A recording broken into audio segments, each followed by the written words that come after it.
Nous sommes en moins 40 000 avant Jésus-Christ. Toute la planète semble obéir aux lois de la sélection naturelle. Toute? Non. Une vallée résiste encore et toujours à l'évolution.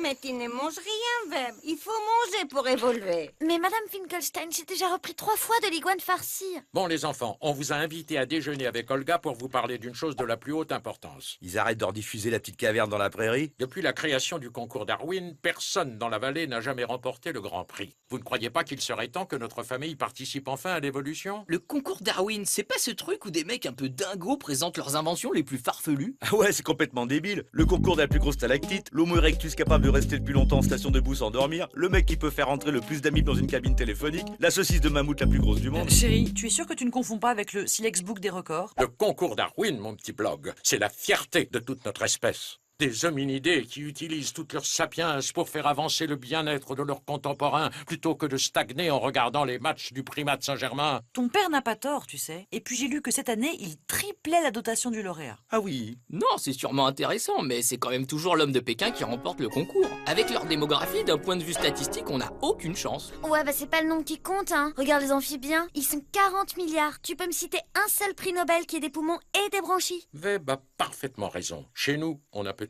pas de pétrole, mais on a des hominidés. Bah puisque vous êtes tous si malins, vous avez qu'à en trouver une d'invention qui va révolutionner la planète. Et maintenant, les enfants, voilà les borges de racines au placenta de stégosaure. Le placenta de stégosaure, vous êtes sûr qu'il n'est pas passé de date? À consommer avant... Mais Madame Finkelstein, il est périmé depuis 60 millions d'années. Mais c'est pas mauvais quand même. C'est un peu macéré et... Oula, ça fait tourner la tête, dites donc. Mais la voilà notre invention. Nous voici dans la phase finale de sélection du concours Darwin, 40 000 13 avant Jésus-Christ. Les finalistes de cette édition vont nous présenter leurs inventions qui devront rallier les suffrages du jury. Numéro 1, l'écriture. Grâce à cette série de panneaux, j'ai pu faire 20 000 km en stop sans avoir besoin d'utiliser de pouce préhenseur. Numéro 2, le feu micro-ondes. Numéro 3, le GPS. Ce dispositif de Grand Paléolithic System permet à chacun en permanence de déterminer sa place dans la chaîne de l'évolution.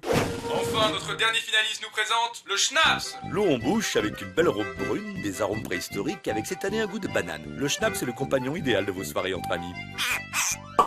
Alors, Julius, vous êtes fier de votre fils? Ah, j'aurais jamais cru que papa remporterait le concours Darwin avec l'invention de l'agneau. Il est vraiment